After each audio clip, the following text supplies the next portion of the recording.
আসসালামু আলাইকুম, কেমন আছেন সবাই? আশা করছি ভালো আছেন। তবে আমি জানি যে আমরা আসলে কেউই ভালো নাই, কারণ দেশের যে সার্বিক পরিস্থিতি এই সময় আসলে কারো মনই ভালো নাই।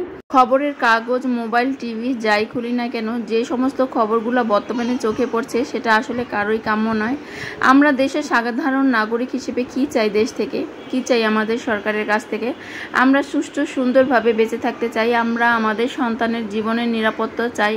তো যাই হোক, আজকে খবরের কাগজটা ধরে অনেক বেশি মন খারাপ হয়ে গেল কিছু খবর দেখে। এর মধ্যে আবার মোবাইলের স্ক্রিনে অনেক নিউজ ফিড আসছে, যেটা দেখে আরও বেশি মন খারাপ লাগছে এবং ভয়ও লাগছে। এই সমস্ত খবর দেখে অনেক মায়ের কোল খালি হয়ে গেছে, অনেক মা সন্তান হারা হয়ে গেল। আসলে এটা কারোই কাম্য নয়, কোনো দেশই এটা কাম্য করে না। তো সেই সমস্ত মায়েদের এখন কি অবস্থা আল্লাহ জানে। আল্লাহ তাদেরকে এই কষ্ট সহ্য করার ধৈর্য দান করুক।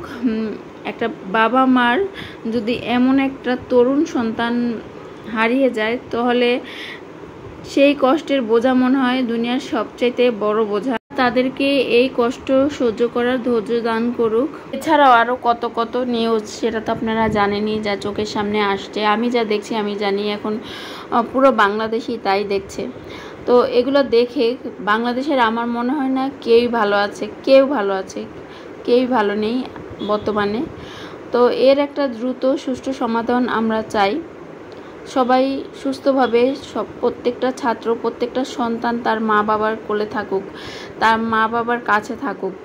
এটাই হচ্ছে আমি বাবা মা হিসেবে জানি, আর আমি বলতে চাই সন্তান যাতে না হারায়, কোনো মা যেন তার কোল খালি না হয়, এটাই শুধু মনে পারেন, এটাই চাচ্ছি। যাই হোক, দুদিন যাবৎ এই যে আন্দোলন এতদিন আসলে অতটা বেশি খেয়াল করে আমি শুনি নাই, বা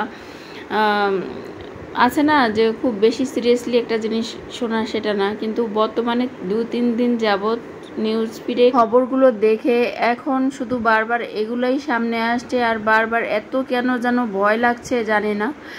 ওই যে একটা খবর আসছে যে 72-এর আন্দোলন দেখিনি, তবে 2024-এর আন্দোলন আমরা দেখছি, ওইটাই মনে হচ্ছে।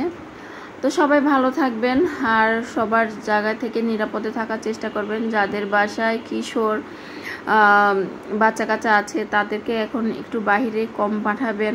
আর আজকে তো দেখলাম যে স্কুল বন্ধ হয়ে গেছে, স্কুল মাদ্রাসা মেসেজ চলে আসছে যে বন্ধ হয়ে গেছে। তো সবাই বাচ্চা কাচ্চাদেরকে অবশ্যই বাসায় রাখবেন, আর বাহিরে নিয়ে যেতে হলেও সাথে করে নিয়ে যাবেন। আসলে বিপদ কখন কোথা থেকে চলে আসে কেউ বলতে পারে না। তো আমি একান্তই আমার নিজের কথাগুলো